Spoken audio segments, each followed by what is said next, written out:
What's going on, everybody? This is Chris Classic dropping a car blog. Just left work. I'm on the way to take care of some business for the show tomorrow. Very excited. Nobody tells you that. Remember that God loves you, Christ loves you, and I love you as well.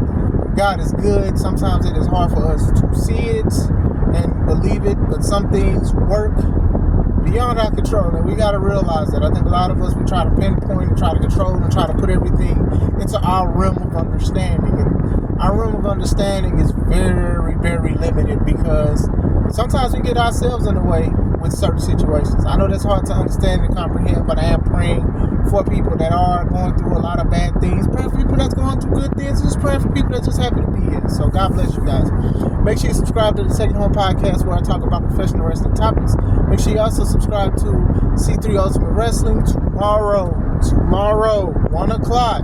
Enter the limelight, Dyer, Indiana. So if you are in the northwestern Indiana area, if you are in Hammond, East Chicago, Griffin, Portage, Hobart, any of these areas, St. John, swing by. If you're in Illinois, you're in Chicago, South Holland, Calumet City, Chicago Heights, come out to this show. It's going to be great. It's better to see it live. It is a action-packed action, jam-packed action, a lot of stuff that you want to see. Bring your family, bring your friends, bring a date. It's going to be a great event. Shout out to David Green, who is the owner and founder of Limelight Entertainment Studios, who has been our #1 sponsor since we've linked up as business partners. So I'm praying for him as much as he is praying for me, and we do good business. I wanted to talk about wrestling news. I wanted to talk about two things. I may squeeze a third in, but we're going to talk about two things. We'll go with the biggest. The biggest thing is Lucha Bros has signed a contract to WWE, and they will be on the main roster. Now, shout out to them. They were one of the very popular tag team attractions in AEW. I know a lot of people loved their match against the Young Bucks in a steel cage. I hated that match. It went on too long, but still, other than that, they're very popular. Both of them are popular, but Pentagon Jr., he is the one that, I don't want to say levels above his brother because that's his brother, but I think that is the attraction of the group. Now, Phoenix can do moves I've never seen people do before, but if I had to choose the two, but if they're as the tag team, I think they will work well as a cohesive unit. I do think that them being masked characters, they draw well, especially if you are good guys, because it's like a superhero thing. So I do think they're going to make money off that. I'm hearing that they had stuff approved by Ray and other people, and if they can show the world what they've been doing in AEW with a great style of psychology and theory, they will do good.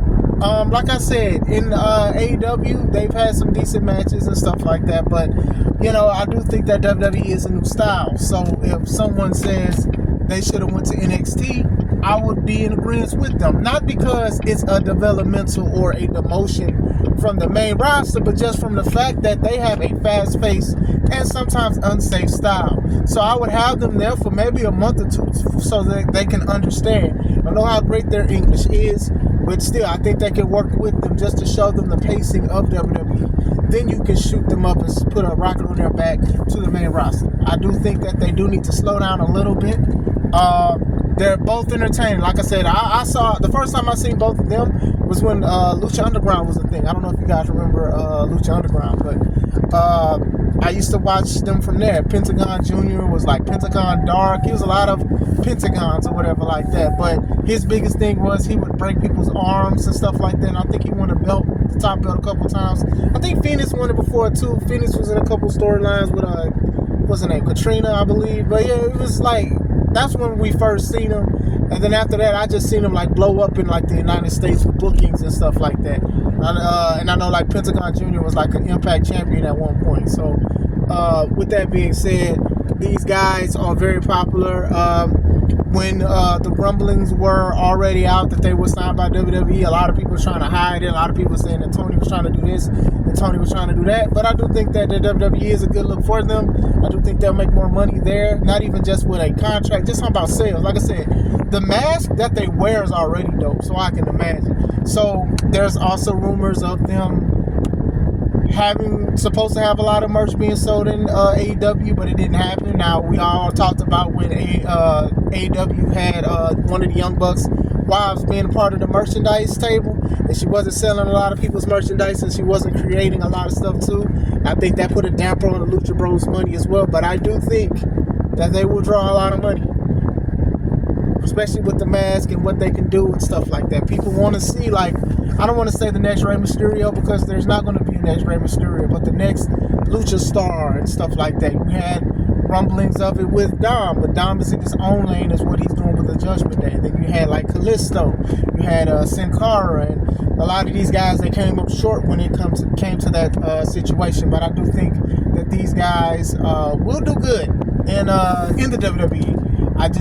I do think they need to go to NXT first for a little polishing. Like I said, it's not about like, oh, a demotion and stuff like that, because I'm sure whatever they're getting paid in WWE, they would get paid the same if they was in NXT, because it's all the same conglomerate. You know what I'm saying? So I don't think it's a step down or a demotion, but, you know, just to see. I mean, we've seen guys like Sin Cara, who's a big star, one of the biggest wrestlers in Mexico. He was in NXT for a little bit, and then he was in WWE first, then shot to NXT, but then it was just a lot of stuff, and they called him Botchkara and stuff like that. It was just a lot of craziness with it, but people knew who he was, but still, you know what I'm saying? I don't want the same thing to happen to the Lucha Bros at all, and I think they'll do well, though. I just think they just need to understand the polishing. You know, we want to say Jay should have went first. I think they need to go just for slight polishing, not for a long time. So shout out to them. Shout out to a lot of the things that they do. A very popular tag team. Shoot, I could see them debuting and winning the belts the first night. If they go to Raw or SmackDown, most likely Raw, and beating Judgment Day, because they definitely don't need those tag titles. They don't need the tag titles for the moment. So I can definitely see them doing that, and I can see like their stock rising very quick. Second thing I wanted to talk about is Miro. Miro was also known as Rusev in WWE. He was with his wife called Lana in WWE, and then when they basically separated from WWE, he went to AEW as Miro, and then eventually his wife came in as CJ Perry. And one of the things I remember when CJ Perry's Titantron came on, the screen said hot and flexible, and I started laughing, and I automatically knew that whatever they're about to do from then on, they're not going to be taken serious. And that's exactly what happened. So he wants his release. I understand his release and why he wants his release, and he should get a release. I keep telling people, just because you are mistreated or you feel like you're mistreated at one company, it does not guarantee you're going to be treated a lot better at this company. Now, Miro is a TNT champion, former TNT champion. He beat Darby Allin for it. I remember it was a good match. Miro has put on great matches, but the presentation of Miro has been off. It's been hit or miss, more misses than anything. I mean, when he debuted with Kip Sabian and Penelope Ford, I think that's her name. And he didn't look like what we remember as Rusev. Homie came out with a Mickey Mouse shirt, Zumba pants, and blonde hair.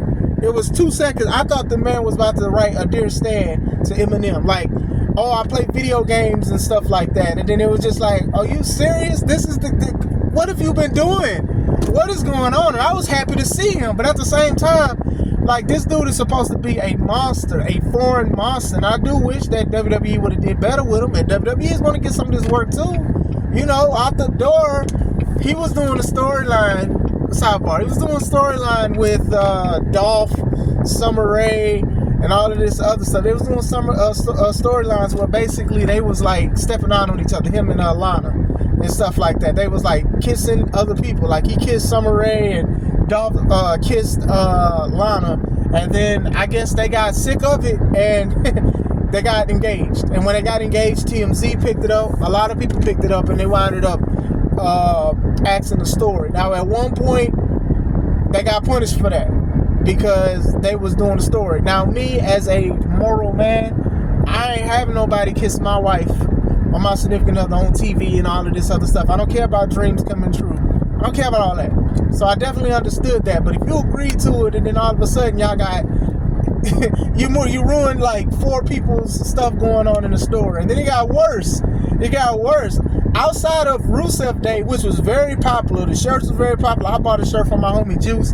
Rusev Day was very popular, especially with Aiden English singing and talking about it. Then they started doing a thing where she was with Bobby Lashley. Not only that, she started making out with Bobby Lashley. Then there was videos of them being in the hotel room in the bed together. Like WWE really dropped the ball on Rusev.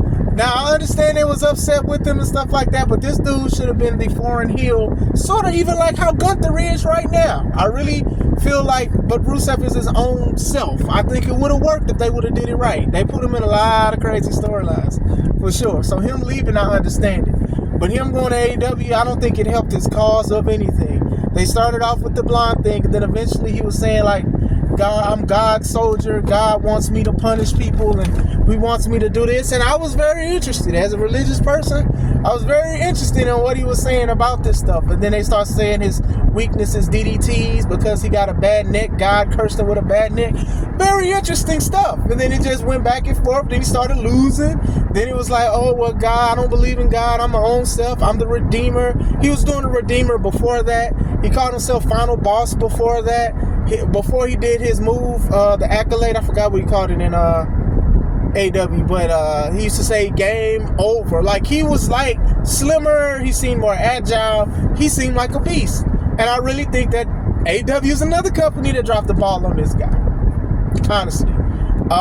After that situation, his wife debuted, and then they was feuding with each other for a few months, and then their personal life came to be, and then from what I heard, Miro just went home. Sometimes it's what you got to do. So as of today, I know that he requested his release. He wanted to be released, and he should be released. I don't think they had anything going on for him. And I keep telling people, just because it's a new company and you rejoice, fine, you can rejoice, but that does not mean that everybody will have something to do. I do think that Miro is one of these guys that they should have had something to do. Just like they should have had Wardlow doing something, Powerhouse Hobbs doing something, Ricky Starks doing something. These are guys that I actually like and wish I would have saw more of. I could have did less with Sammy Guevara. I don't care what people say. I could do less with Sammy. Sammy's talented, but attitude and the stuff that he does, I could go without that. Y'all put so much stock into this guy, and y'all should be pushing other people and stuff like that. I would like to see Big Bill, Will Morrissey, whatever his name is, more stuff. I don't want him to be in the learning tree under Jericho, because Jericho kind of saps people's energies and stuff. Brian Keith would have been good. It's a lot of people, and Miro is definitely one of those lists. You get what I'm saying? Sure, he had stuff that he wanted to do, and sure, he had like creative with certain things. It just didn't hit. It just didn't hit. So, with that being said, he can do independence. I don't know if he wants to go back to WWE. Like, that's going to always be an option. And I want people to realize that you might have even been done wrong by WWE. They might have did something embarrassing. They might have did something. They might have did something crazy. But it's WWE. And sometimes people can forgive and go back. The Ultimate Warrior, right, can go back to the WWE. If Macho Man went back to the WWE before his untimely passing, if CM Punk of all could come back to WWE, anybody can go back to WWE, especially with a new regime and stuff like that. Like I said, Rusev, he started off very dominant in WWE, undefeated streak. He beat Sheamus for the United States title. He beat Mark Henry. He beat Big Show. He beat John Cena. This guy was beating a lot of people, and then it just stopped. And then the storylines with Lana and Rusev Day, which was popular and stuff, it just didn't work out for him. And then unfortunately, it just didn't work out for him in AEW as well. So, like I said, I hope the best for him. I hope he's okay and all right. Like, there's other options for wrestling. I hope he chooses the best one. But yeah, I wanted to talk about those two facts. I wanted to talk about two new signees and a releasee from three people basically leaving AEW and doing something else. So like I said, once again, Rusev will make a lot of money and killing on the independent scene. If he wants to go to WWE, that's fine. I still think he has a lot to show and a lot more in the tank, like in the words of Mark Henry. I do think he's very talented. I do think that even if he does go back to WWE, like I said, Gunther has been killing it as a foreign old school heel. Rusev was doing it first when Miro was Rusev. He was doing it first, and I thought that that's where it was going to go with him. And then the League of Nations, and then the Bobby Lashley thing, the Dolph Ziggler thing, The Rock dissing him. It just went crazy. So now we'll see where it goes. What do you guys think about that little bit of news? Do you guys like it? Are you excited to see the Lucha Bros? Are you happy to see Miro? Where will he go? Will he go to Impact? People go to Impact and do something to make a name for themselves is there as well. So let me know. I hope you guys have a wonderful day. This is Chris Classic. Stay home.